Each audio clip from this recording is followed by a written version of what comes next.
Before you even open your eyes fully this morning, there is a truth already waiting to meet you. You shall lack nothing. Not because everything is perfect, not because you have everything figured out, but because the Lord is with you. When God walks by your side, emptiness has no space, fear has no voice, and lack has no authority. The world may tell you that you need more money, more success, more control, more clarity, but Psalm 23 reminds us of a deeper truth. The Lord is my shepherd, I shall not want. That means that when you start your day with Him, everything else finds its place. You are not lacking. You are covered. You are not lost. You are led. You are not forgotten. You are seen. Take a deep breath and whisper this with faith. Today I shall not lack, because the shepherd of my soul walks ahead of me. Even if you're facing uncertainty, even if there's pain in your body or heaviness in your heart, even if the answers haven't come yet, the presence of God is not measured by circumstances. It's measured by peace, by strength, by the invisible hand that holds you upright when everything else feels like it's collapsing. And that presence, His presence, is with you right now. This morning, let your first act not be scrolling, running, worrying, or overthinking. Let it be trusting. Let it be surrendering. Let it be praying like this. Lord, I don't know what today will bring, but I choose to walk with you. I choose to believe that you are enough, that in you I lack nothing. If this word speaks to your heart, type in the comments, I shall not lack, for the Lord is with me. Let your declaration be the first seed of faith you sow this morning.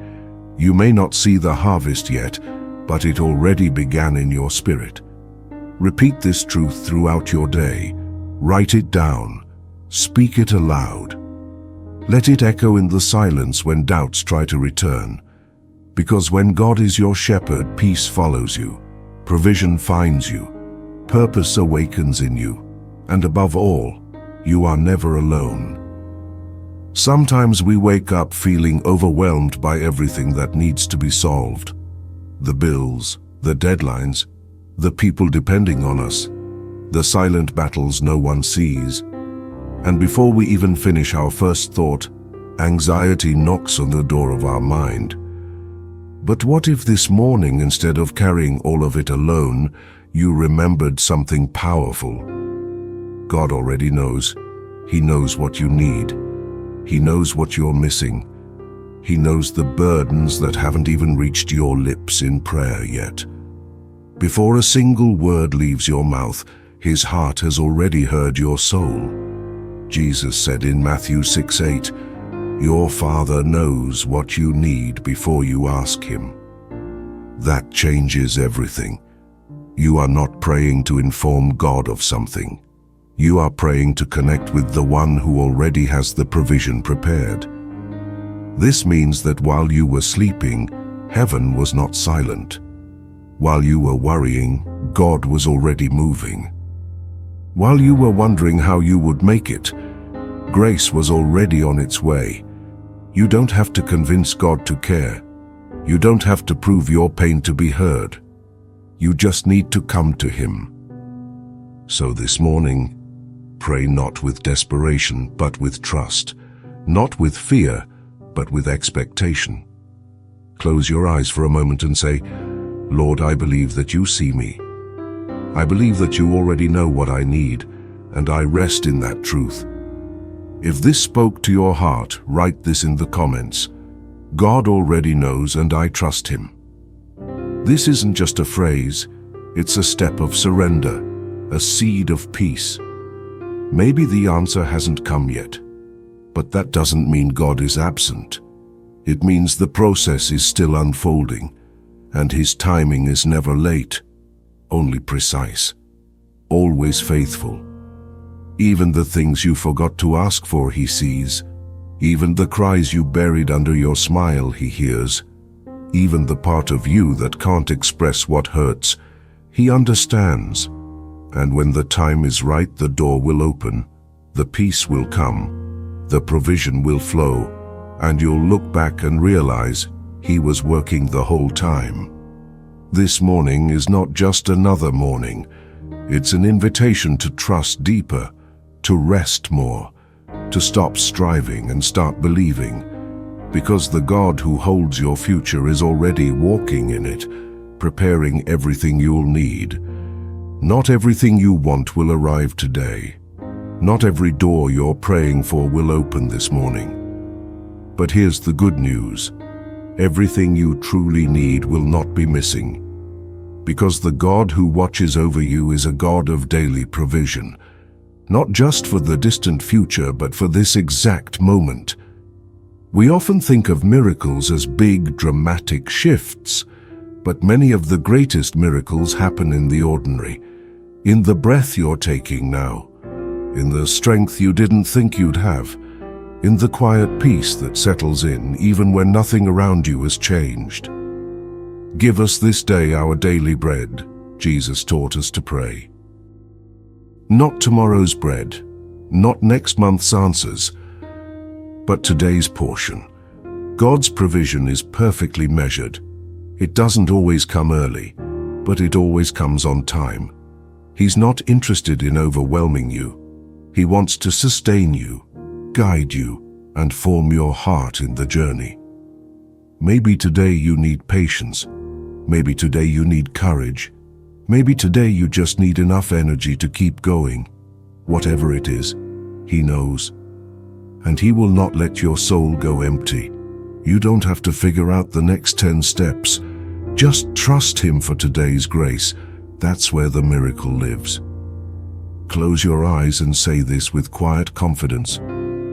Father, I don't need to have it all. I just need what comes from your hand. Today I receive my portion. If this prayer resonates with you, comment below, God is giving me what I need for today. Write it as a declaration. Let it anchor your morning.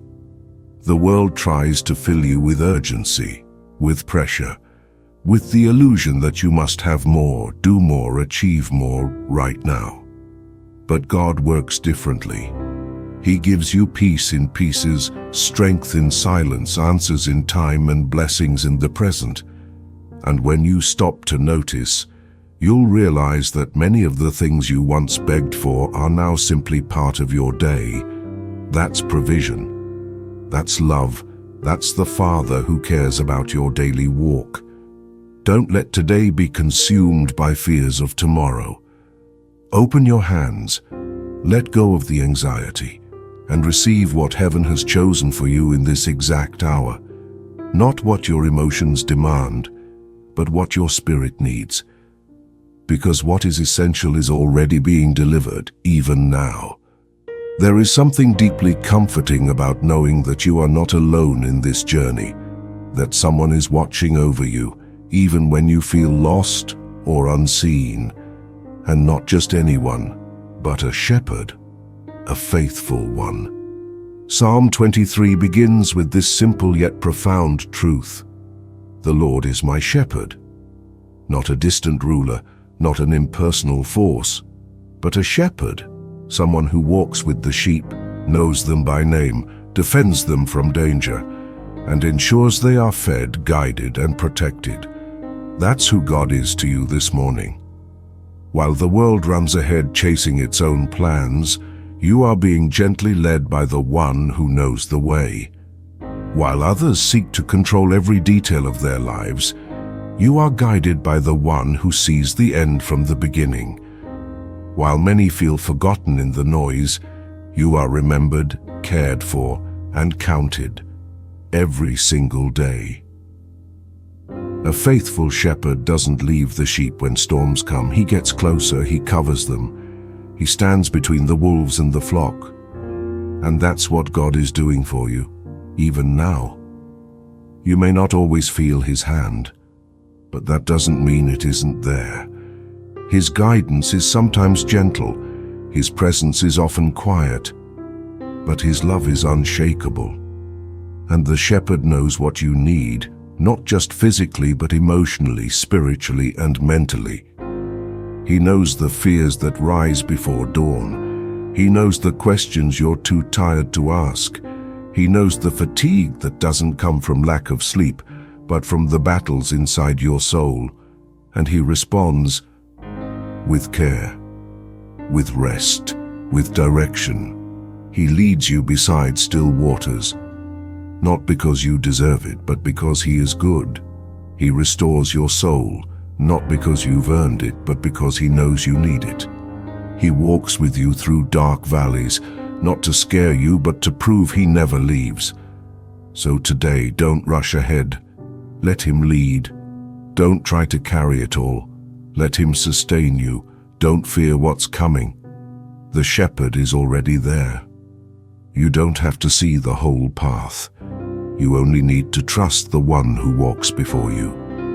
And even when the journey gets rough, when your strength seems to fade, when you wonder if you'll make it through, remember, you are not abandoned. You are not forgotten. You are not alone. You are deeply cared for by a shepherd who laid down his life for you. And that same love still surrounds you today, step by step, breath by breath, moment by moment.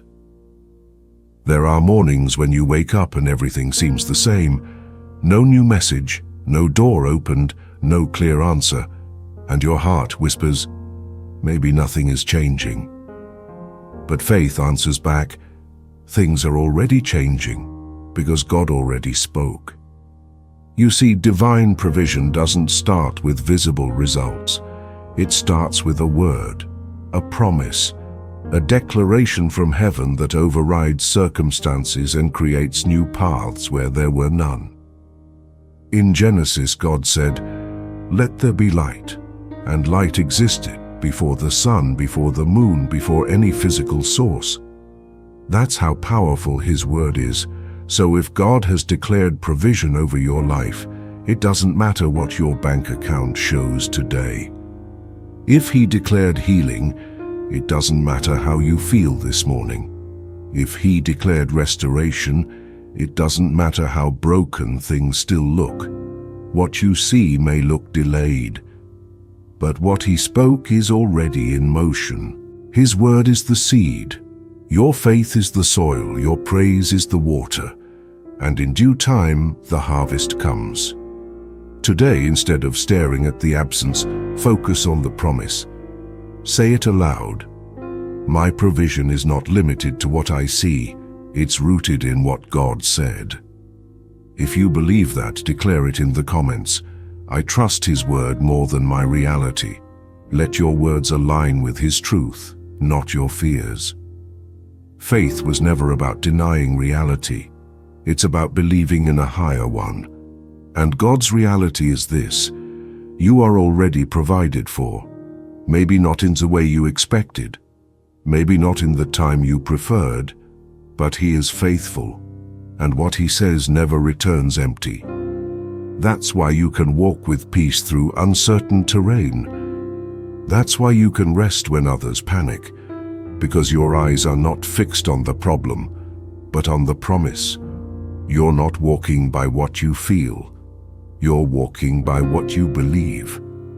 And what you believe is that God's word creates paths where logic says it's impossible. So today, open your hands, receive what you don't yet see, trust what you haven't yet touched, and know this: the declaration was made and the answer is coming. Because provision is not a reaction, it's a fulfillment, and heaven always fulfills what God declares. When you think of provision, it's easy to imagine just the physical: food on the table, clothes to wear, a roof overhead. And yes, God cares about those things. He cares about your body, your health, your needs. But his care goes beyond what is visible, because true provision is also for the soul. There are days when your stomach is full, but your heart is starving. Days when you've eaten well, but you still feel empty. That's when you realize we are not only bodies walking through time, we are souls in need of strength, peace and meaning. And this morning God wants to remind you, you will lack nothing, not for your body, not for your soul. Jesus said in Matthew 6 that our Father in heaven knows what we need, and that we don't need to chase after it like those who don't know Him. Because when you belong to Him, provision is part of the promise. The same God who fed Elijah with bread from ravens, who sent manna from heaven in the desert, who multiplied loaves and fishes to feed thousands, still moves today. Maybe you're worried about groceries this week. Maybe you've been counting every coin. Or maybe you've been smiling on the outside, but inside you feel emotionally drained, spiritually dry, disconnected from peace. Listen to this. He sees you, and He is not late. The bread for your table is coming. The strength for your spirit is rising. The peace for your mind is near. And not just crumbs, but a complete portion. Enough to satisfy, enough to restore, enough to remind you that He is still Jehovah Jireh, the God who provides. Don't believe the lie that you must fight alone for everything. You are not abandoned. You are not forgotten in the crowd. You are not just a number. You are a child. And children of the King are never left without care. So take a moment right now to breathe, to release your fears about tomorrow, to open your hands and your heart and say, Lord, I trust You to provide what I need for my body and for my soul. I receive Your peace. I receive Your care. Even when you don't know how He'll do it, trust that He will. Even when you can't see the way, believe that He's already working behind the scenes. Your next meal, your next breath, your next moment of clarity, none of them are random. They're part of a divine provision that flows from the heart of a Father who never forgets His children. This morning, your nourishment has already been sent, for the body that must keep going, and for the soul that longs to feel alive again. Let's be honest, there are mornings when the weight of financial pressure shows up before anything else. You wake up, and the numbers return to your mind, the bills, the debts, the responsibilities you carry. And for a moment, fear tries to whisper, you won't have enough. But this morning, let another voice rise louder, a voice that declares you will not lack. God is your provider, and doors are already opening. The same God who created the earth doesn't depend on the economy to bless you. The same God who brought coins from a fish's mouth to pay the temple tax is not limited by your bank balance. He is not surprised by your situation, and He is not nervous about how to solve it. God knows where the resources are. He knows how to connect you to the right opportunities. He knows how to shift things in your favor, even when it seems impossible. But sometimes, before He brings the money, He brings peace. Because peace is what you need to think clearly. Peace is what keeps you from making desperate choices. Peace is what allows you to walk through open doors without fear. Don't let anxiety become your guide. Let faith become your anchor. Provision isn't always about sudden miracles, though He can do those too. Often it's about the small shifts that begin to align when you walk in obedience, humility, and trust. Maybe today God is preparing a conversation that will lead to a new job. Maybe He's unlocking an idea inside of you that will become provision. Maybe the solution won't appear in the way you expect, but it will come.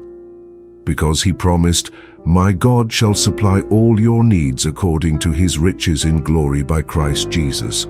Philippians 4:19. Not from your riches, not from the world's resources, but from His glory, which has no limit. You are not forgotten, you are not abandoned to chance, and you are not meant to survive in fear, but to walk in confidence that God is ahead of you, preparing the way. So today, as you take your steps, whether it's back to work, to search for a job, to build something new, or simply to keep going, remember this. The door you need is already on God's map. The provision you seek is already on the way. And the favor you've been praying for is already growing behind the scenes. You will not lack. Money will not master you, because the one who opens doors no man can shut is already at work. There are struggles that can't be seen by others, a pain that doesn't show on your face, a fatigue that rest doesn't fix, a silent fear about your body, your future, your strength. Maybe you've been battling an illness. Maybe your energy hasn't been the same. Or maybe your health has been a quiet weight, not just physically, but emotionally and spiritually. This morning, hear this. You will not lack health. God is restoring you, not just healing symptoms, but reaching into places that medicine can't touch, into the roots, into the soul, into the wounds that time alone hasn't healed. Because healing isn't only about removing pain, it's about restoring wholeness. God is not only the creator, He is the restorer. And what was broken, tired, or worn out, He knows how to rebuild. He knows how to renew cells, minds, and spirits. He knows how to speak life into places that have been weakened by time, stress, or trauma. Isaiah 40:29 says, He gives strength to the weary and increases the power of the weak. That means even when your body feels fragile, you are not helpless. Even when the diagnosis seems heavy, you are not without hope. Even when you're waiting for answers, He is already working inside you. God restores in layers, sometimes instantly, sometimes progressively, but always with love, always with purpose. And while doctors may treat, only God truly heals. He heals the body, and He also heals the emotions that sickness brought, the loneliness, the frustration, the fear, the disappointment. He sees you on the days when you smile through pain. He knows the nights when you ask, will I ever feel normal again? And He whispers, yes. One step at a time, I am with you. I am restoring you. Today is not just another day. It's a day where healing begins or continues, a day where your soul receives peace and your body receives grace, a day where hope becomes stronger than pain. Even if you don't feel it yet, something is already shifting inside, because when God touches your life, it's never in vain. So walk in faith, not in denial, but in declaration, that you are not forsaken, that your health matters to Him, and that the process of restoration has already begun. One breath at a time, one prayer at a time, one step at a time, and through it all, He is with you. Waking up without a clear direction for your day can feel heavy when the job hasn't come, when the doors keep closing, when the applications remain unanswered and the hope starts to fade. You begin to wonder, is there really something out there for me? But before fear takes over, let this truth rise in your spirit. You will not lack work. The opportunity will come. Not just any opportunity, not just survival, but something that honors your dignity, that respects your effort, that aligns with your purpose. Because your value is not defined by your job title. Your worth is not limited by your resume. Your destiny is not locked inside someone else's decision. You are guided by a Father who opens doors no one can shut, and who creates paths where there were none before. Throughout the Bible, we see God using moments of waiting to shape lives. Moses waited in the desert before leading a nation. David worked as a shepherd before becoming a king. Even Jesus spent years in obscurity before stepping into His ministry. So don't despise this season. You're not stuck, you're being shaped. Maybe God is strengthening your character. Maybe He's redirecting you towards something greater. Maybe He's closing wrong doors to protect your heart from places that would have drained you. The right opportunity is not late. It's being prepared. It may come through someone you haven't met yet. It may come in a field you never considered. It may come in a way that surprises you. But it will come, because your provider is also your planner. He doesn't just supply, He leads, He aligns, He promotes. So start your morning not with discouragement, but with expectation. Say this quietly: God, I trust that You are preparing the right opportunity for me. I am ready to receive it. Walk through this day with your head high, not because everything is fixed, but because you know who's in charge. Keep showing up with integrity. Keep preparing your heart. Keep dreaming even when it's hard. Because soon, what was uncertain will become clear. What was delayed will arrive. And what once seemed impossible will become a testimony. You were not made for a life of fear and scarcity. You were made to work with purpose, to serve with joy, and to walk through doors that God Himself opens. Let this truth carry you today. You're not forgotten. You're not invisible. You're not behind. You're simply being prepared for exactly what is coming at the perfect time. Life often places us at crossroads, moments where a simple yes or no can shape everything.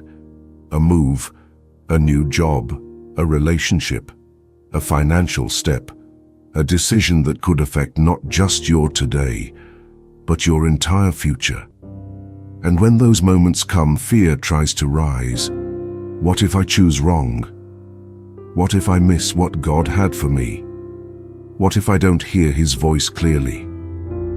But here's the truth that silences confusion. You will not lack direction. God is not silent when you seek Him. James 1:5 promises this: If any of you lacks wisdom, you should ask God, who gives generously to all without finding fault, and it will be given to you. Did you hear that? It will be given, not maybe, not someday. But when you ask with a sincere heart, wisdom comes. God is not trying to confuse you. He's not hiding His will like a puzzle to be solved. He is a Father who delights in showing the path to His children. And His guidance comes in many ways. Through His Word, through inner peace that surpasses logic, through the closing of some doors and the gentle opening of others, through people sent to confirm what's already stirring in your heart. Even silence can be an answer, a way of saying, wait, not yet. So if today you're standing in front of a decision, big or small, breathe deeply and ask, Lord, I don't want to move ahead of You. Speak to me, lead me, close the wrong doors and give me clarity to see what's right. If you're facing a decision today, comment below, God, lead me. I trust Your direction above my own understanding. Let this be your public declaration of trust, a seed that activates divine clarity. You don't have to figure it all out by yourself. You don't have to rush because others are ahead of you. You only have to walk with God and trust that the same one who brought you this far will not leave you confused now. His wisdom may not always match your logic, but it will always lead to peace. Even when the path seems narrow, the Spirit of God will be your compass. And what looks like uncertainty today will become testimony tomorrow.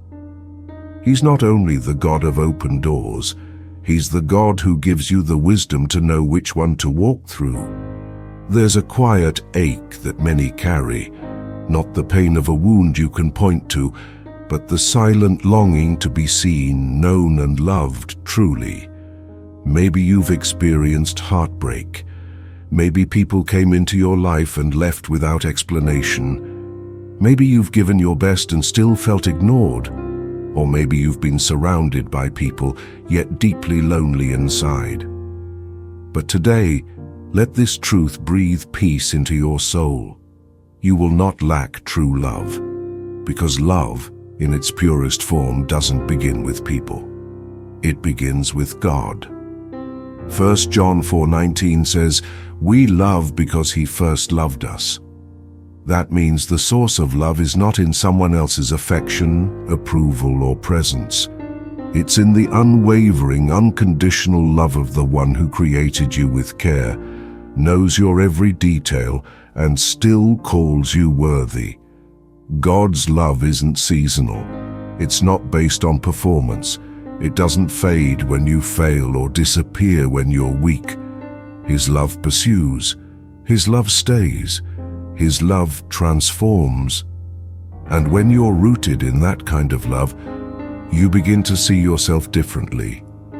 You stop begging for attention and start walking in identity.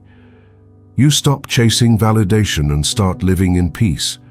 Yes, the desire to be loved by another human is real and beautiful. God created us for relationship. But before you look to someone else to complete you, let God fill you. Because when you're filled with His love, you're no longer desperate, you're whole. And that wholeness attracts what is healthy, pure, and true. The love that doesn't manipulate, the love that doesn't lie. The love that doesn't vanish in hard seasons. God knows your desire to be deeply loved, and He's not ignoring it. He's protecting it, preparing it, and at the right time, if it's in His plan, He will bring someone who doesn't just see your beauty, but honors your soul. Until then, or even if that day never comes, know this: you are already loved beyond measure. You are already chosen. You are already embraced by a love that will never walk away. Let this be the day you stop wondering if you're enough and start resting in the truth that in God's eyes, you always were. True love is not something you chase. It's something you receive.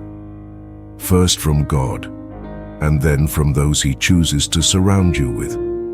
There are wounds that time alone can't heal, not because they're recent, but because they were deep, because they came from someone who once held your trust, someone who mattered, someone who left by choice, by misunderstanding, or by silence.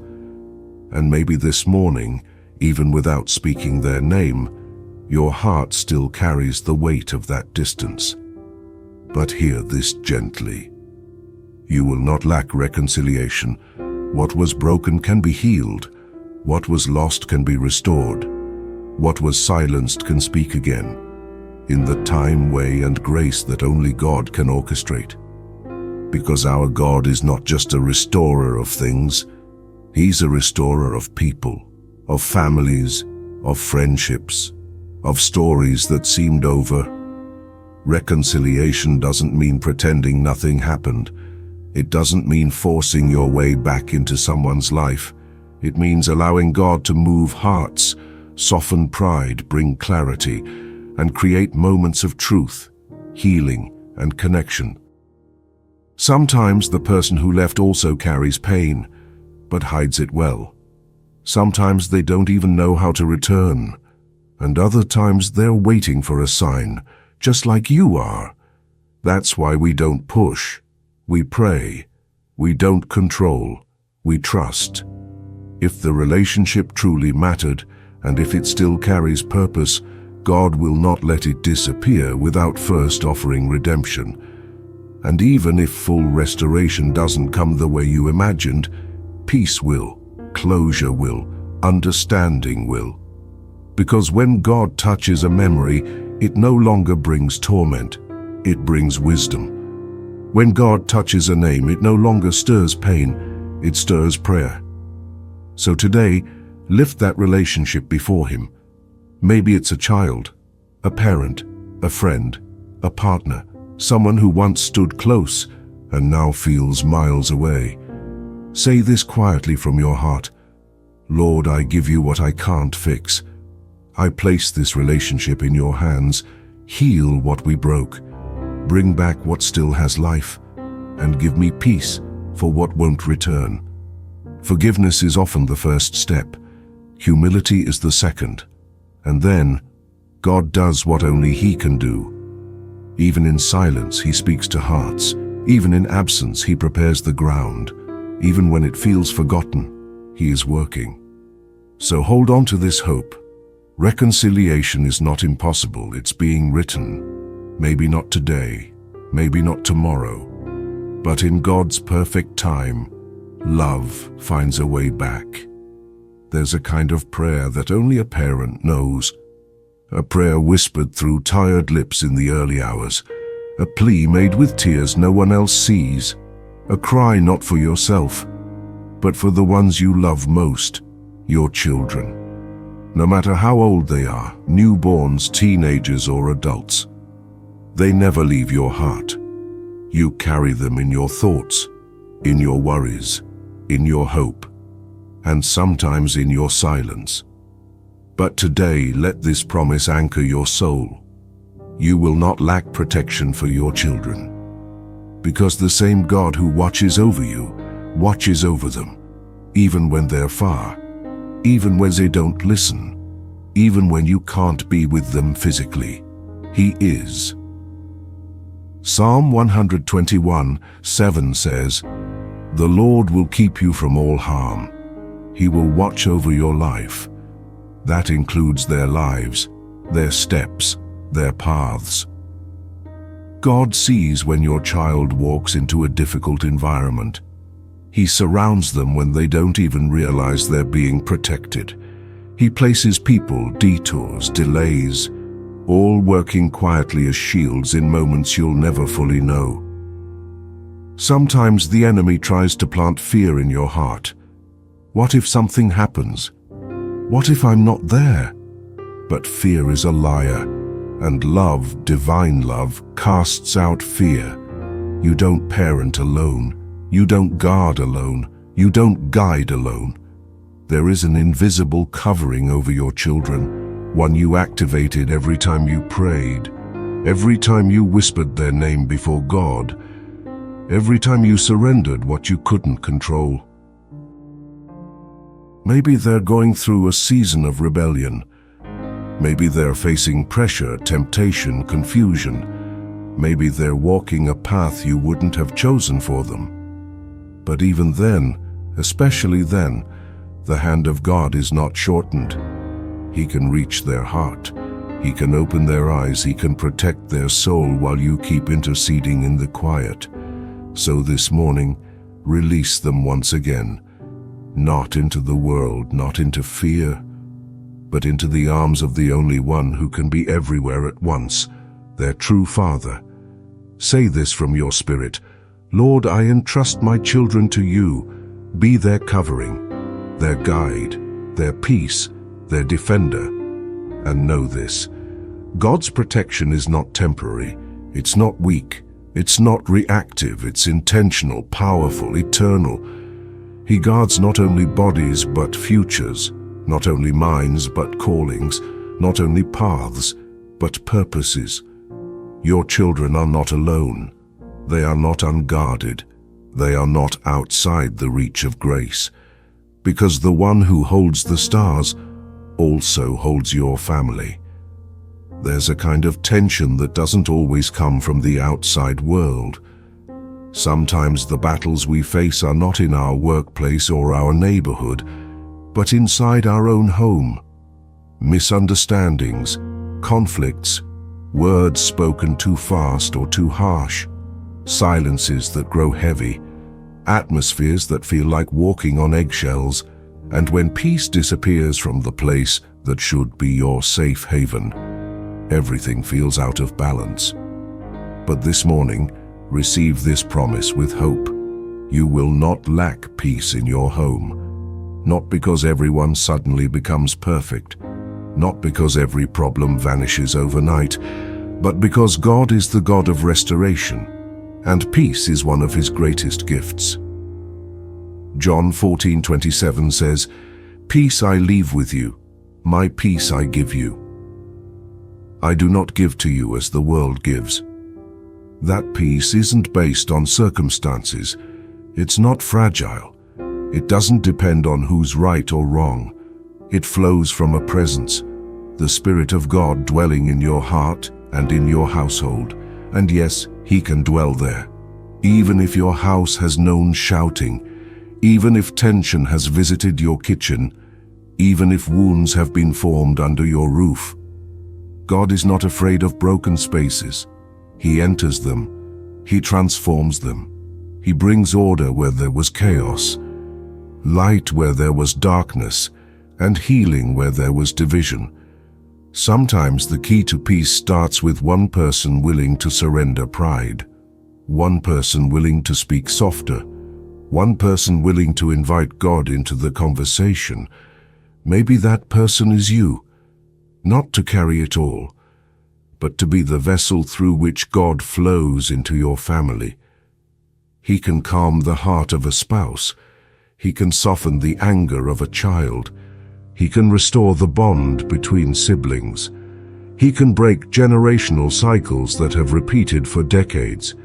And even if some hearts in your home aren't open yet, peace can still live in you. It can flow through your words, through your silence, through your prayers.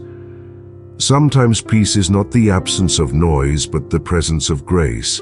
Sometimes it begins with one small act of kindness, one prayer said in the hallway, one blessing spoken over someone who hurt you. This is not just about avoiding conflict. It's about creating a space where God feels welcome. So breathe this morning and say, Lord, may my home be filled with your peace. Let every room carry your presence. Let every conversation reflect your grace. Because where the Spirit of the Lord is, peace becomes permanent. Not perfect circumstances, but a calm that holds the family together, even in the storm. Some wounds go deeper than others, not because of what happened, but because of who caused it. A friend, a family member, someone you trusted, someone you never imagined would hurt you that way. And now the pain has stayed, maybe hidden, maybe silenced, but still there, quietly shaping how you think, how you trust, how you move through life. Forgiveness isn't easy. It's not forgetting. It's not pretending nothing happened. It's not letting someone off the hook. Forgiveness is a choice, a sacred act of surrender, a decision that says, I refuse to carry this anymore. I refuse to let bitterness control my peace. And here's the promise you need to hear this morning. You will not lack the strength to forgive. Because forgiveness is not something you do with your own strength. It's something you do with God's grace flowing through you. Philippians 4:13 says, I can do all things through Christ who gives me strength. And that includes forgiving. Even when it feels impossible, even when the pain still stings, even when they never said sorry. God never asked you to do it alone. He promised to walk with you, to empower you to do what heals you. And forgiveness heals, not them, you, not their past, your present, not their reputation, your freedom. Let go doesn't mean approve. It means release. Release the anger. Release the replaying memories. Release the tight grip of justice that belongs to God. Say this quietly from your heart. Lord, I want to forgive, even if I don't know how. Give me strength. Give me peace. Set me free. If that's your prayer today, write this in the comments. God, give me strength to forgive. I choose to be free. It's not just a comment. It's the beginning of healing. Sometimes the person who hurt you is gone. Sometimes they've changed. Sometimes they never will. But none of that changes this. Your soul deserves peace. And forgiveness is the key that unlocks it. It won't all vanish in a day. But step by step, moment by moment, the pain will loosen its grip. And love, real, restoring, powerful love, will take its place. Forgiveness is not weakness. It's not giving in. It's giving up the need to fix what only God can heal. And in return, He gives you peace, clarity, lightness, strength. So if you're standing at the edge wondering if you can really let go, the answer is yes. Not because you feel ready, but because He is ready to help you. There are moments when the weight of life feels too heavy, not because of one big event, but because of everything, all at once. The responsibilities, the disappointments, the delays, the invisible pressure to keep showing up when inside you feel like stopping. But listen closely this morning. You will not lack courage to continue. Not because you're unbreakable, not because everything suddenly gets easier, but because God is breathing strength into your spirit right now. Joshua 1:9 says, "Be strong and courageous. Do not be afraid, do not be discouraged, for the Lord your God will be with you wherever you go." Courage doesn't mean the absence of fear. It means you move forward despite the fear. It means you get up, even with tears in your eyes. It means you take one more step, even when you don't see the whole path. And God honors every step of faith you take, even the small ones, even the trembling ones, even the ones that feel more like crawling than walking. Because in those moments, you're not walking alone. He is walking with you, carrying what you can't carry, speaking truth to silence your doubts, placing people, signs, and strength along the way, just when you need it most. Maybe you've been through seasons that drained your hope. Maybe you've faced battles no one knows about. Maybe you're still waiting for answers that haven't come. But through it all, you haven't been abandoned. And this isn't your end. This is a pause, a test, a moment of stretching before the next breakthrough. You don't need to have it all figured out. You don't need to fake strength. You just need to keep going and trust that new strength will meet you along the way.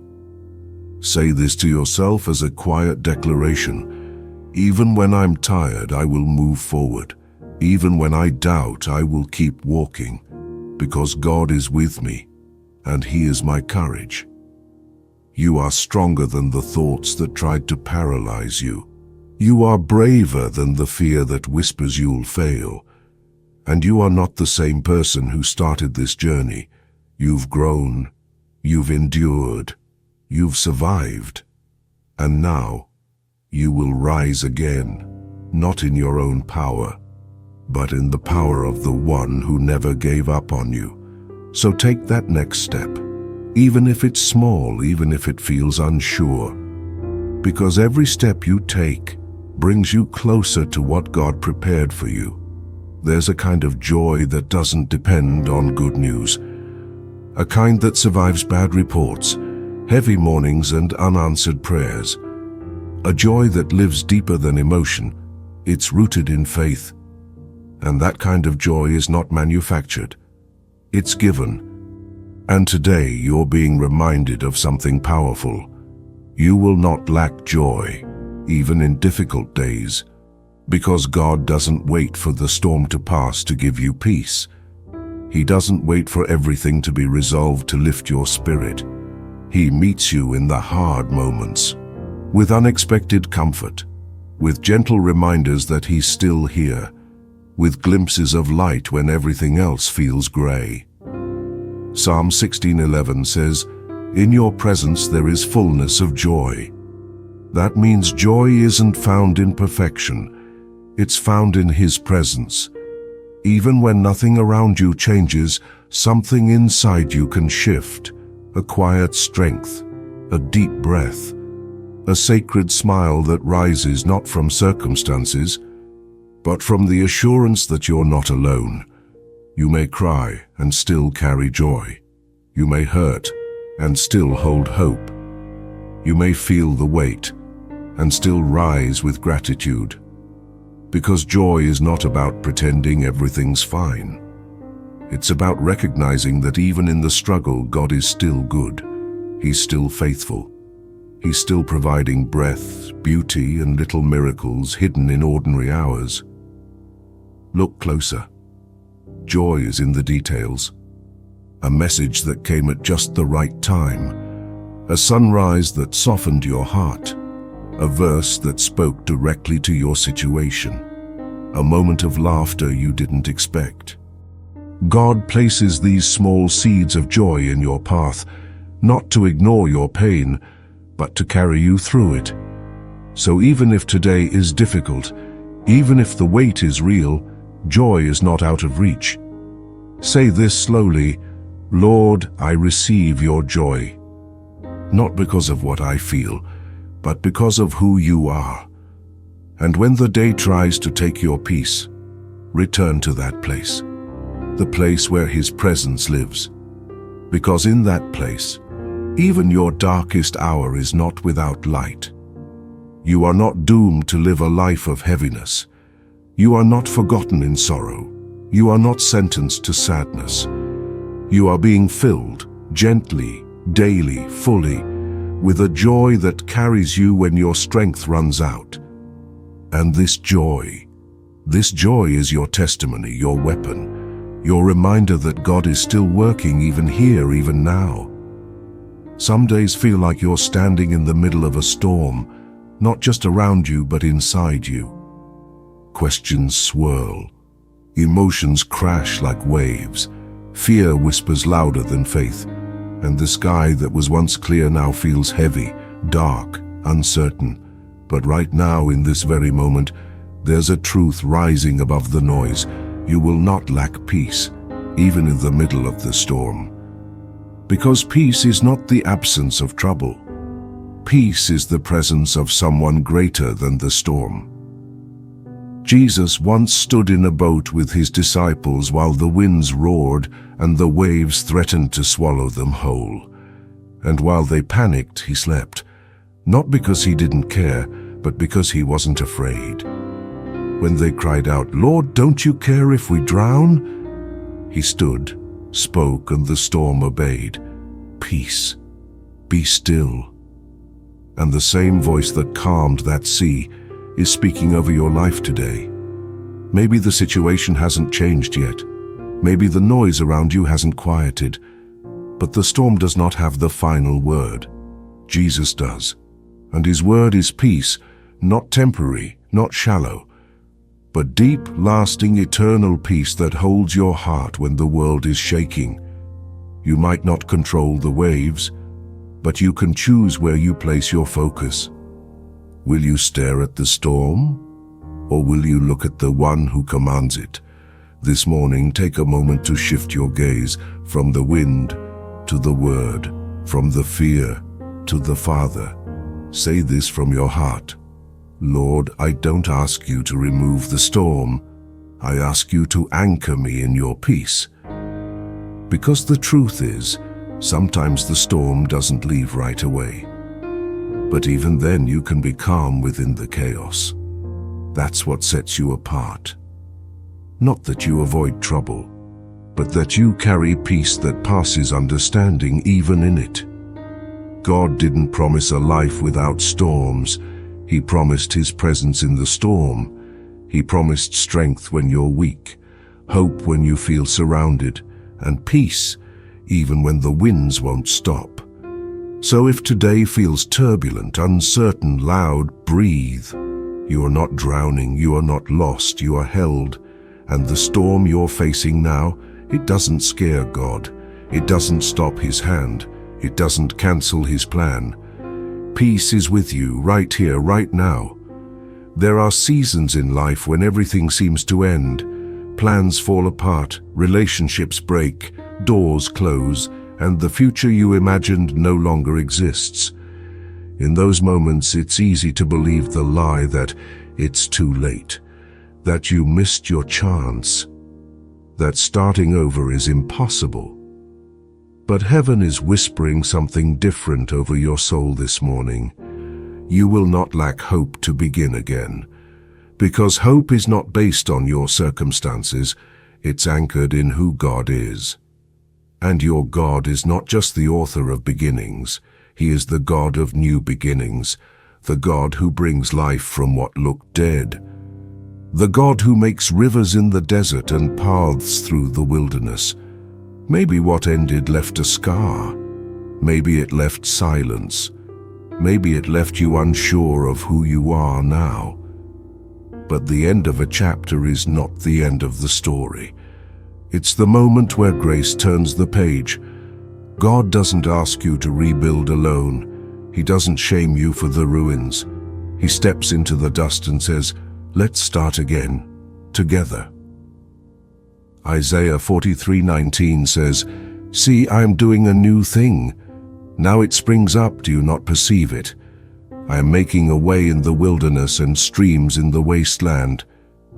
That means the ground beneath you, though dry, cracked and lifeless, is not beyond redemption.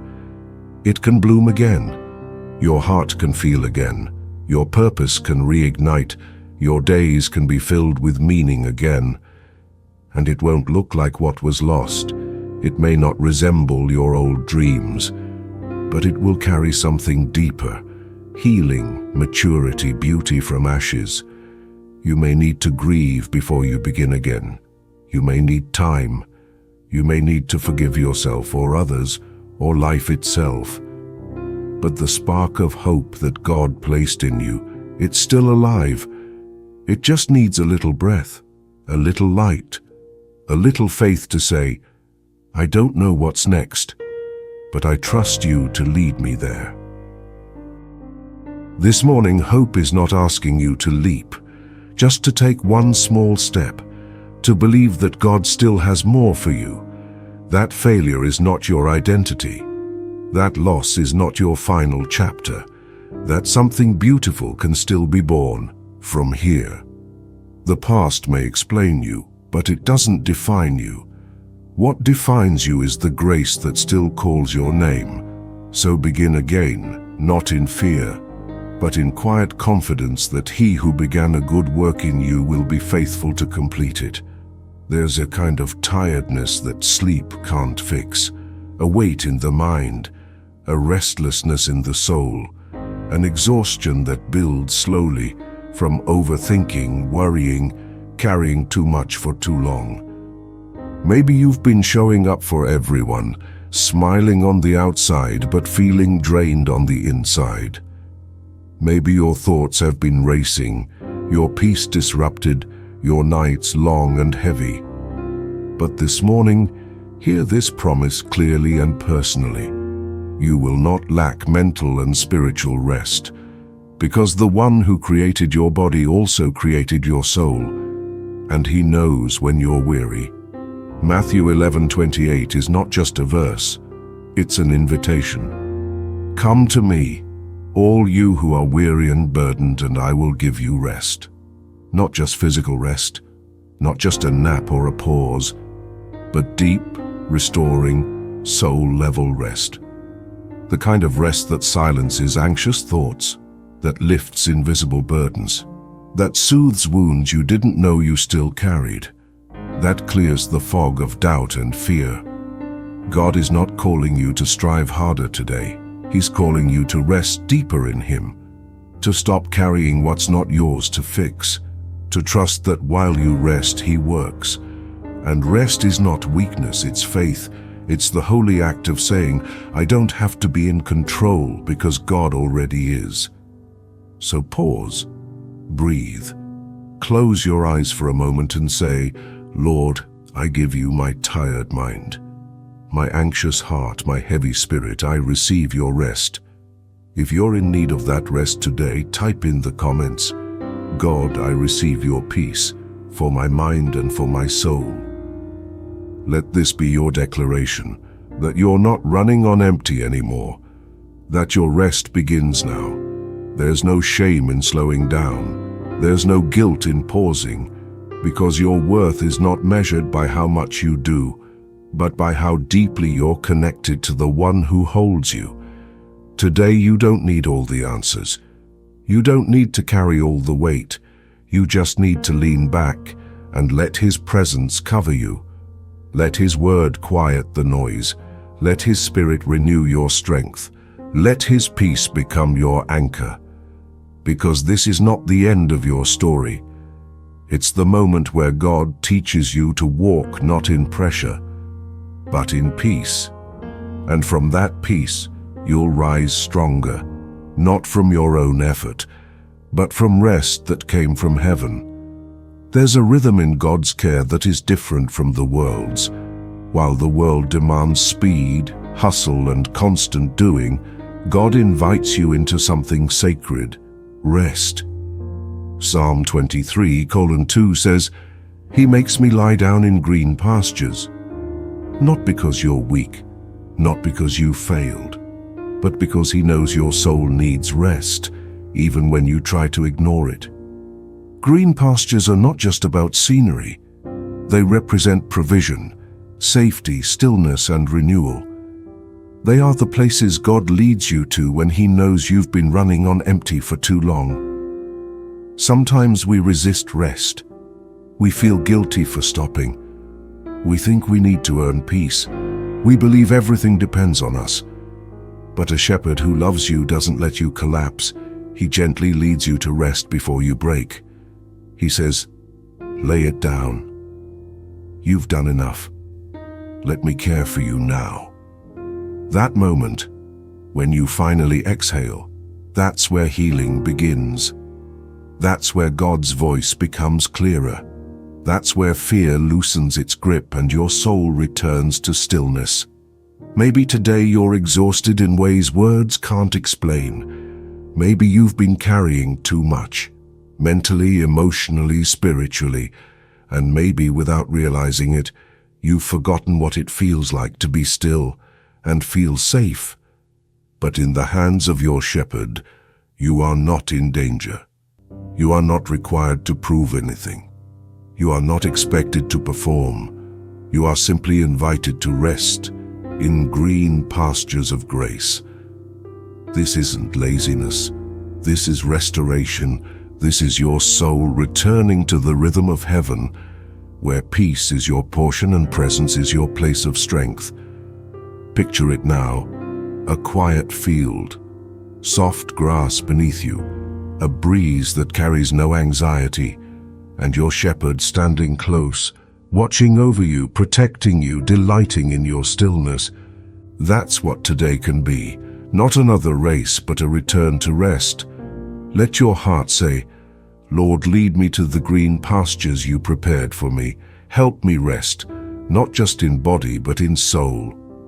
Because in those pastures you are reminded of who He is, protector, provider, peace. And you remember who you are, loved, safe, cared for. You don't have to run to find rest, you just have to let Him lead you there. And when you do, the noise fades, the pressure lifts, and you find not just silence, but the sacred whisper, I am with you, and I will restore you here. There are days when you wake up already feeling tired, before the tasks begin, before the phone rings, before the world makes its demands. The weight is already there, not just in your body, but in your soul. And maybe you've whispered, even in silence, I don't know if I have the strength to do this again today. But the shepherd knew. He saw your weariness before you even opened your eyes. And that's why Psalm 23 verse 3 reminds you, He restores my soul. Other translations say, He renews my strength. Because that's who He is, not just a provider of blessings, but a source of renewal. Not once in a lifetime, not only on Sundays, daily. Every morning mercy is waiting. Every sunrise carries fresh strength. Every breath is a reminder that God is still sustaining you. You don't have to manufacture energy for the day. You don't have to carry yesterday's burdens into today's battles. You are invited, again, to receive, to allow God to fill what emptied, to pour into what drained, to awaken what's been numbed by stress, pressure, or pain. Renewal doesn't always come through big miracles.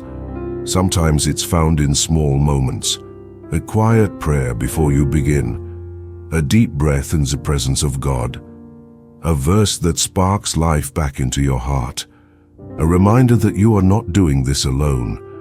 When your strength is gone, His isn't. When your hope is fading, His isn't. When your soul feels dry, His Spirit is living water.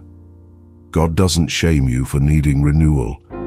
He created you that way, to depend, to rest, to return to Him. And as you return, He doesn't hold back. He restores. He rebuilds. He lifts your face and reminds you, you are not finished. I am still working, and I will give you what you need for today. Maybe you won't feel strong right away, but keep going, because renewal isn't just a feeling, it's a promise. You may feel slow, but you're still moving. You may feel weak, but you're still standing. You may feel empty, but God sees a vessel ready to be filled again. Say this quietly in your heart. Lord, I give you my tiredness. I receive your renewal. Give me strength for this day, one step at a time. And as the day unfolds, you'll see it. Strength where you thought you'd fall. Peace where you expected chaos. Grace where you felt unworthy. Because He didn't just restore you once. He renews you daily. And today, that renewal is already reaching you. There are seasons when the road ahead feels unclear. You pray, you wait, you take a step forward, and then another. But the destination still feels distant or invisible. You try to make sense of it. You look for signs, you ask, God, am I going the right way? And sometimes, silence answers first. But even in that silence, the shepherd is speaking, and this is what he's saying, you are not lost, I am guiding you. Psalm 23:3 says, He guides me in paths of righteousness for His name's sake, not for convenience, not for comfort, but for purpose. Even when it doesn't look logical, even when the road is steep or lonely, even when the delay seems unnecessary, God is still guiding. Because guidance from heaven doesn't always feel smooth, it feels intentional. He leads through detours to protect you. He delays certain doors to mature you. He reroutes you to reveal something you couldn't see before. And even when you don't understand the why, you can trust the who. The shepherd never abandons his sheep mid-journey. He never says, figure it out. He walks ahead.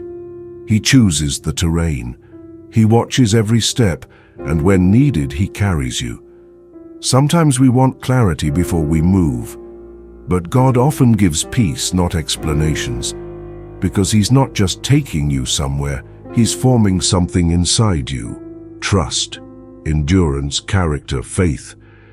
He's writing a story deeper than your current scenery, and when the chapter is done, you'll look back and say, now I see why that path mattered. Until then, walk slowly if needed. Cry if you must, pause when you're overwhelmed, but don't stop trusting. Say this with your heart. Lord, I don't always understand your ways, but I choose to follow your leading. Make my steps align with your will. When confusion rises, let faith be louder. When fear knocks, let peace answer. When the path curves unexpectedly, remember, He still knows the way. You are not wandering. You are not being punished. You are being led by the one who knows exactly where you're going and how to get you there. And one day soon, what feels uncertain now will become your testimony of trust. Some paths feel darker than others, days when you can't see what's ahead, moments when silence surrounds you and hope feels distant. You try to pray, but the words don't come. You try to rest, but your thoughts won't let you. And you wonder, where is God in all of this? But even in the darkest valley, there is light. Not because the darkness disappears instantly, but because you are not walking alone. Psalm 23:4 says, "Even though I walk through the valley of the shadow of death, I will fear no evil, for you are with me." Not around me, not watching from a distance. With me.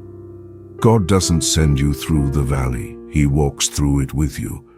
When your tears are unseen by others, He sees. When your heart aches with questions, He hears. When your soul trembles, He steadies your steps. The valley may be real, but it is not the end. It is not your home. It is not where you are meant to stay. You are walking through it, which means there is another side. There is a destination. There is a dawn waiting beyond this darkness. And while you walk, He surrounds you. You may not feel strong, but His presence is your strength. You may not feel safe, but His hand is your protection. You may not feel seen, but His eyes never leave you. There's a reason David chose the word shadow. A shadow cannot exist without light. Even in the darkest place, light is near. Even when you can't see it, it's still there. And the God who walks with you in the valley is the same one who will celebrate with you on the mountaintop. He doesn't change based on your location. His love is constant. His voice still whispers. His spirit still comforts. So today, even if everything feels heavy, keep walking, keep breathing, keep trusting. Say this in faith: Lord, I don't need to see the full path. I just need to know You're here. And I believe You are. Because when God is with you in the valley, fear loses its grip, darkness loses its power, and your heart learns to beat again, slowly but surely. You will make it through, not because of your strength, but because of His presence. And one day soon you'll look back on this valley not with dread, but with gratitude. Because it was there in the quiet, in the shadows, that you discovered just how close God really is. In the same verse where David speaks of walking through the valley of the shadow of death, he also speaks of comfort. But not the kind of comfort we often imagine, not ease, not escape, but something deeper, stronger, protection and discipline. Your rod and your staff, they comfort me. Psalm 23:4. The shepherd carries two tools, a rod used to defend the sheep from predators, and a staff used to guide, correct, and gently pull them back when they drift too far. And that's how God walks with you, guarding you from harm and guiding you with love. Sometimes we see discipline as punishment, but in the hands of a loving shepherd, it's an act of protection. He disciplines not to shame but to realign, not to hurt but to heal, not to control but to draw you closer to the safest place, His will.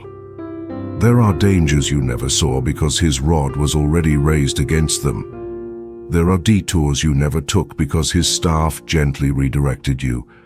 And even when His correction stings for a moment, His love is always underneath it, working for your good. We often ask for comfort, but forget that true comfort comes with security. And security sometimes means boundaries. Sometimes it means hearing no. Sometimes it means being stopped before you walk into something that could break you. So if you're in a season where God is correcting, where He's closing doors, slowing your pace, or confronting attitudes you've tried to ignore, don't run away. Lean in. Let His staff pull you close. Let His rod protect you from what you can't see. Because that's not control. It's care. That's not rejection. It's redirection. That's not punishment. It's proof that you are His. Say this from your heart: Lord, I trust Your correction. I receive Your protection. I know You lead me with love. If this speaks to your heart, comment below. Thank You, Lord, for guiding and protecting me, even when I don't understand. Let your words reflect the trust that brings true comfort. Because in a world of confusion, his rod and staff remind you, you are not wandering, you are being led, and you are safe, even in correction. And there is no greater comfort than knowing your shepherd walks ahead, guarding you with strength and guiding you with mercy. There are moments in life when it feels like you're surrounded, not just by problems, but by opposition. People who doubt you, voices that criticize, circumstances that seem set against your peace. You try to stay quiet, you try to keep going, but deep inside there's a longing, not for revenge but for vindication, for God to show that He's with you, even when others don't see it. And then comes the promise of Psalm 23 verse 5, "You prepare a table before me in the presence of my enemies." God doesn't just remove your enemies, He blesses you in front of them. He sets a table, not in secret, but in public view, not to humiliate others, but to honor His work in you. The table represents provision, celebration, restoration. It's a place of intimacy, of being chosen, of being fed while others watch, not out of pride, but because God delights in honoring the ones who trust Him in silence. You don't have to prove yourself to anyone. You don't have to defend your calling. You don't have to fight battles that were never yours. Let God set the table. And it's not just any table. It's a table prepared by the hands of your shepherd. He knows what you need. He knows how to seat you in the right place at the right time. He knows how to fill your cup even when others thought you'd run dry. The presence of your enemies doesn't stop your blessing. It highlights it. It magnifies the grace of God. It proves that no voice of opposition can silence what heaven has already declared over you. You don't need to wish for others to fall. You just need to sit at the table He prepared, because while they talked, He was working. While they doubted, He was building. While they walked away, He was drawing near. Say this in your heart: Lord, I trust You to honor me in Your time. I don't need to fight to be seen. I just want to sit at the table You've prepared. And when you do, you'll find that peace is served first. That joy is poured freely. That healing comes in every bite. And that your enemies no longer intimidate you, because your shepherd has already claimed your victory. The table is not about them. It's about you and Him. About a relationship strong enough to endure trials, quiet enough to trust the process, and powerful enough to silence every accusation without a single word.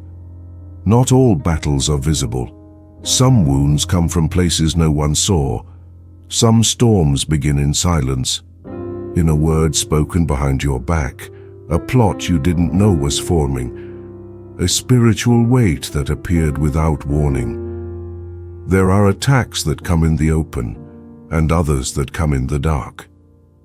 But here's what heaven wants you to know today: you will not lack deliverance from hidden attacks, because what is hidden from your eyes is not hidden from God. He sees the heart of every person. He hears what's spoken in secret. He knows the traps before they're set, and He prepares your escape before the danger even arrives.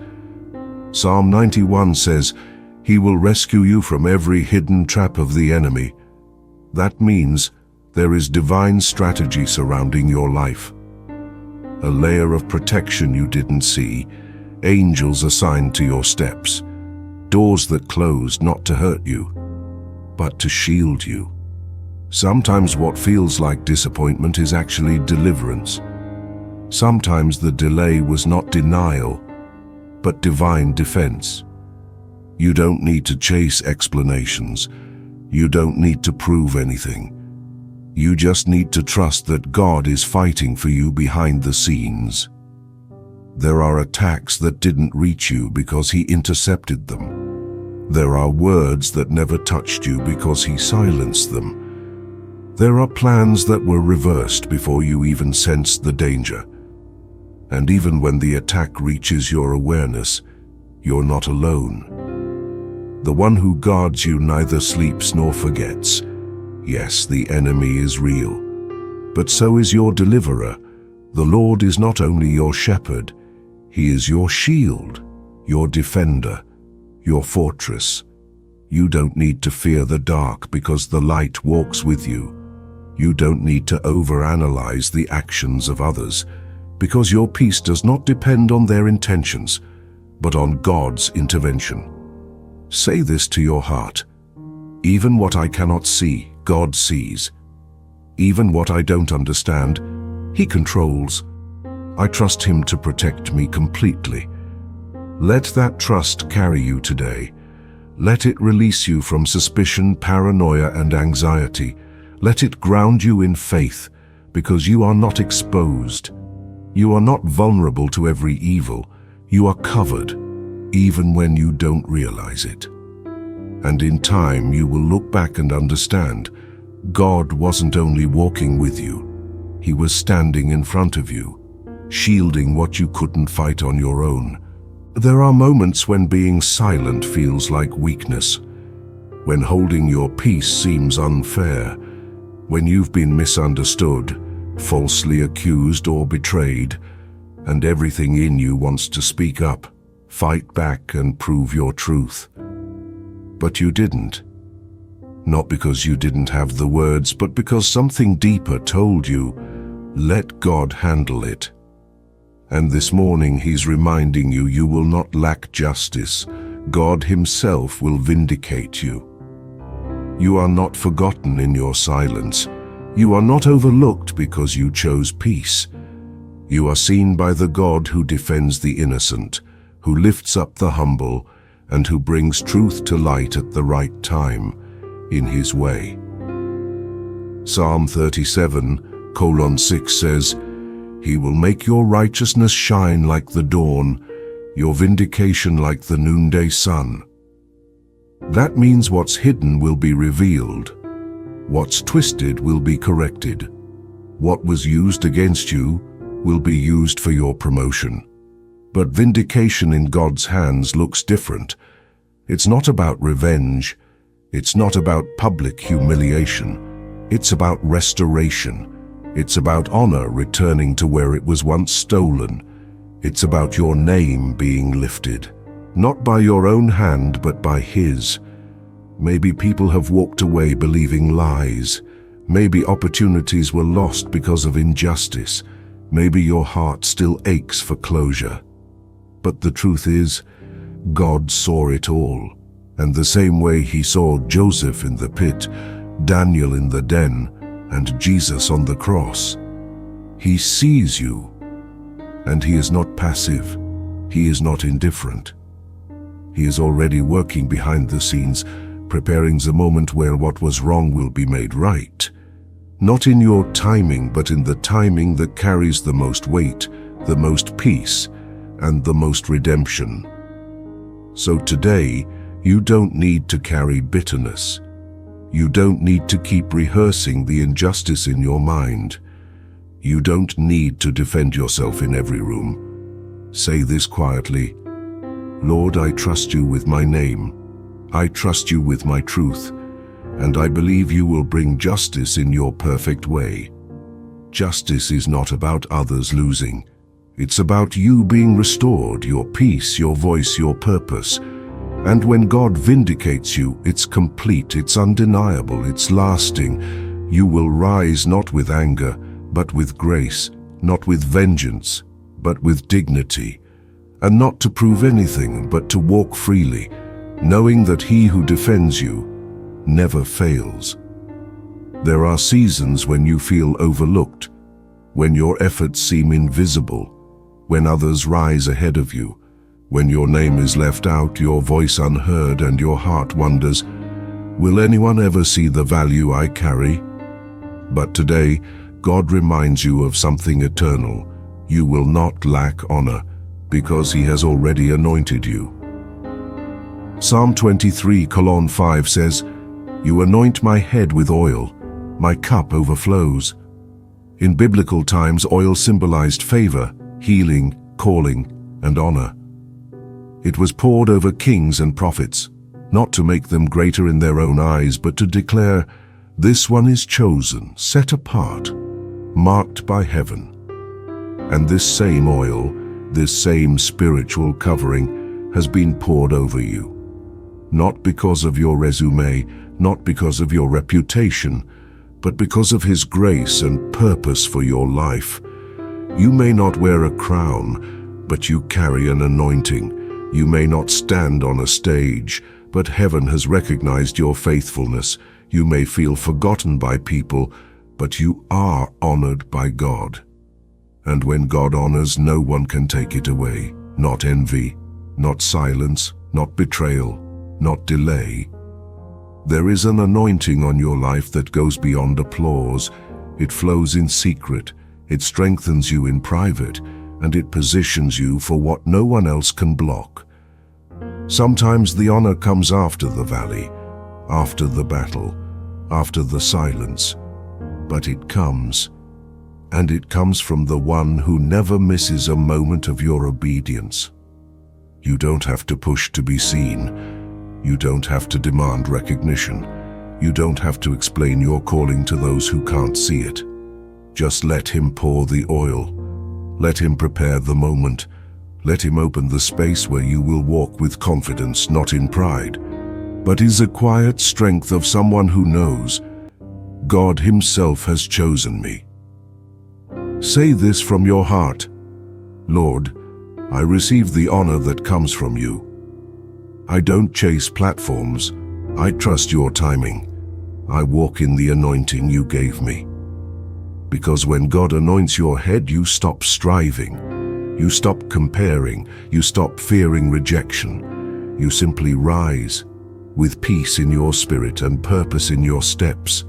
And your cup begins to overflow, not with validation from the world, but with favor from heaven. There are seasons when silence surrounds your process. No applause, no recognition, no confirmation that you're on the right track. Just you, your effort, your prayers, and the quiet. And in that silence you've heard whispers. They don't believe in you. They think you won't make it. You're wasting your time. Sometimes the hardest part of the journey is not the obstacles. It's the doubt of others. The ones who expected you to fail. The ones who walked away when you needed support. The ones who labeled you by your past, not your purpose. But listen carefully to what heaven declares this morning. Your victory will be seen by those who doubted you, not because you need to prove anything, but because God delights in finishing what He started. Psalm 23 speaks of a God who not only walks with you, but prepares a table, anoints your head, and causes your cup to overflow in public view. There will come a time when what was done in secret will be seen in the open, when the fruit of your faith will speak louder than every word spoken against you, when those who laughed will be silenced by the beauty of God's work in your life, not to shame them, but to glorify Him. Because your story was never about revenge, it was about redemption. You didn't fight back, you didn't argue, you just kept walking, kept trusting, kept praying. And that quiet perseverance is becoming your greatest testimony. Say this from your heart, "Lord, I forgive those who doubted me, and I trust you to lift me up in your perfect time." If that's your declaration today, write in the comments, "God will finish what He started, and all will see His victory in me." Let your faith speak before the outcome appears. That's what true belief does. And when the moment of victory comes, it won't look like pride. It will look like peace, like a soul that stayed faithful and a heart that refused to turn bitter. Because you didn't quit, you didn't shrink, You didn't allow the doubts of others to define what God already declared. And now, in His time, in His way, He will honor you in the open.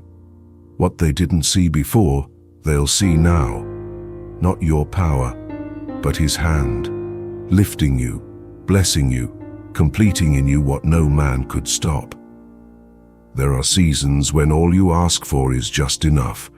Enough strength to make it through the day, enough peace to quiet your mind, enough provision to pay the next bill, enough faith to hold on one more night. But God is not a God of scarcity. He is not the God of barely enough. He is the God of overflow. Psalm 23:5 doesn't end with a simple provision. It ends with abundance. You anoint my head with oil, my cup overflows. That means His plan for you isn't survival, it's fullness. It's not just meeting your needs, it's going beyond them. Not to make you boastful, but to make His goodness undeniable. Overflow isn't about material riches, it's about spiritual richness. A soul so full of peace that anxiety has no room. A heart so rooted in joy that sadness can't take hold. A life so aligned with heaven that even in drought, you remain satisfied. Maybe your cup has been empty for a while. Maybe you've poured into others without being refilled. Maybe you've been through a season of scarcity, of energy, hope, or clarity. But God is shifting the atmosphere. You're not stepping into overflow because you earned it. You're stepping into it because He's faithful. You stayed when it was easier to quit. You trusted when it didn't make sense. You walked when the path was unclear. And now, He's preparing to fill what's been dry. And not just fill, overflow. Because the shepherd doesn't ration grace. He doesn't count blessings by drops. He pours until there's more than enough, enough for you, and enough to bless others through you. Say this with quiet expectation. Lord, I receive the overflow. Not for my glory, but so others may see how faithful you are. There will be days ahead when you'll feel it. Peace that doesn't match your situation. Opportunities that open without explanation. Conversations that bring healing. Resources that show up right when you needed them most. That's overflow. That's the evidence of a shepherd who not only walks with you, but delights in blessing you, not because you demanded it, but because He's good, always. And when your cup overflows, it speaks. It tells your story without words.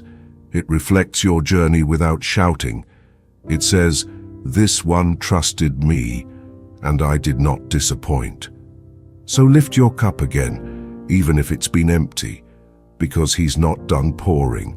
There's a quiet fear that many carry. What if it doesn't last? What if this peace is temporary? What if the blessings fade? What if something bad happens next? We've been trained by life to wait for the other shoe to drop, to protect our hearts by assuming the worst. But that's not the voice of faith. And it's not the promise of the shepherd. Psalm 23:6 declares something radically different. Surely goodness and mercy shall follow me all the days of my life. Not maybe, not occasionally, surely, constantly. Goodness and mercy are not seasonal visitors. They are companions assigned to your journey. You don't have to chase them. They follow you. Wherever you walk, through peace or pain, through joy or confusion, they're there. Not behind as shadows of your past, but as evidence of His covenant. Goodness, the undeserved favor that opens doors, aligns moments and surrounds you with purpose. Mercy, the compassion that covers your mistakes, restores your soul, and lifts you when you fall. Together they walk closely. They pick you up when you're tired. They wipe your tears when no one else sees. They remind you, you are not forgotten. You are not disqualified. You are not alone. Sometimes you feel them more clearly. on days when everything flows, when grace is obvious, but they're just as present on the hard days, the silent days, the weeping days, the days you doubt yourself. Because God didn't promise ease, He promised presence. He promised that His goodness and mercy would never leave your side, and they're not just following, they're building a story behind you, a story of redemption, a trail of moments that prove His faithfulness. A testimony that will one day encourage others who are where you used to be. Say this from your spirit: Lord, I believe that your goodness and mercy are with me, not just today, but every day you give me breath. You don't have to predict the future, just walk in trust. You don't have to understand the path, just believe that you're not walking it alone. Every step forward leaves a mark of grace. Every moment covered by mercy becomes part of your legacy. And when you look back, you'll see them clearly. The goodness that kept you, the mercy that carried you, the shepherd who never left. There are days when tomorrow feels distant, not in time but in clarity.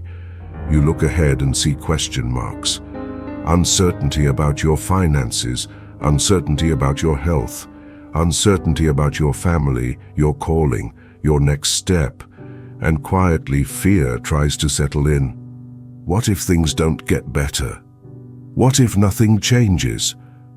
But listen to the whisper of truth this morning. You will not lack hope for the future, because your future is not being written in panic. It's being written by the hand of a faithful God. Jeremiah 29:11 says, "For I know the plans I have for you, declares the Lord, plans to prosper you and not to harm you, plans to give you a future and a hope." God isn't guessing. He's not improvising your destiny. He knows the beginning, the middle, and the end, and every part is filled with purpose, even the delays, even the detours, even the days that feel like they were wasted, are being used to build something greater than what you can imagine right now. Hope doesn't mean having all the answers. It means trusting the one who does. It means believing that where you are is not where you'll stay, that the doors ahead are not closed forever, that the best days are not behind you. They're still being formed. And that's not wishful thinking, that's anchored faith. Hope is the anchor that holds you steady in a storm. It reminds you that what's coming is worth enduring what is. God has not brought you this far to abandon you. He didn't invest in your growth to leave you unfinished, and He didn't allow your pain without preparing to redeem it. Your future is not in the hands of statistics, not in the predictions of others, not in the instability of this world. It's in the hands of the one who calls you by name, who wakes you up each morning with new mercies, and who walks beside you until every promise is fulfilled. Say this gently: Lord, I place my future in your hands. I don't see it all, but I trust that you are already there, preparing what I need. And know this: when hope fills your heart, fear loses its grip. When your eyes are lifted toward God, the fog of doubt clears. When you take even one step in faith, heaven rejoices. You are not too late. You are not too broken. You are not forgotten. You are on your way to a future filled with life, purpose, and beauty. Not because of what you've done, but because of who He is. Not every place your feet have walked felt safe. You've stood in rooms full of people and still felt alone. You've lived through seasons that didn't feel like home. Moments where your soul longed for a place of peace, a place to breathe, a place to belong. And then comes the closing promise of Psalm 23. And I will dwell in the house of the Lord forever. This isn't about a physical address. It's not just about a church building. It's about something deeper, a spiritual home, a resting place for your soul, a presence that stays with you in every season. The presence of God is not a place you visit. It's a place you are invited to live in. It's your dwelling, your atmosphere, your refuge. You don't have to earn it. You don't have to qualify for it. It's already been given through grace, through love, through Jesus. There will be days when the world feels uncertain, when everything around you shakes, when you feel like you don't belong anywhere. But even then, you are home, because wherever God is, peace is, and wherever you are with Him, that's where you belong. He is the shelter in your chaos. He is the calm in your storm. He is the stillness in your soul when life feels too loud.